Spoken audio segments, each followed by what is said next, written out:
മുമ്പേ പോയവർ പറഞ്ഞു എന്നതുകൊണ്ട് മാത്രം ഒരു കാര്യം സത്യമാണെന്ന് വിശ്വസിക്കരുത്.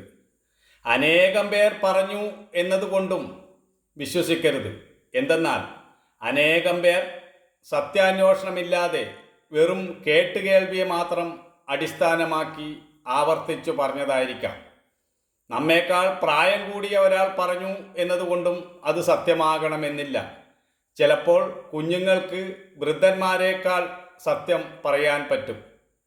നമ്മളെ ഒരുവൻ കൊല്ലുമെന്നോ തച്ചുടയ്ക്കുമെന്നോ ഭീഷണിപ്പെടുത്തിയത് കൊണ്ടും അവൻ പറഞ്ഞത് സത്യമാകണമെന്നില്ല.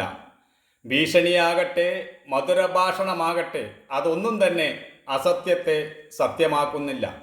അതുകൊണ്ട് പൂർണ്ണ ശ്രദ്ധയോടുകൂടി നിരീക്ഷണം ചെയ്യുക, പൂർണ്ണ ബുദ്ധിയോടുകൂടി ചിന്തിച്ചു നോക്കുക.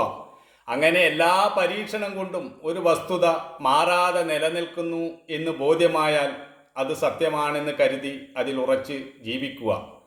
എവിടെ സത്യമുണ്ടോ അവിടെ ഭയമില്ല, എവിടെ ഭയമുണ്ടോ അവിടെ സത്യവുമില്ല.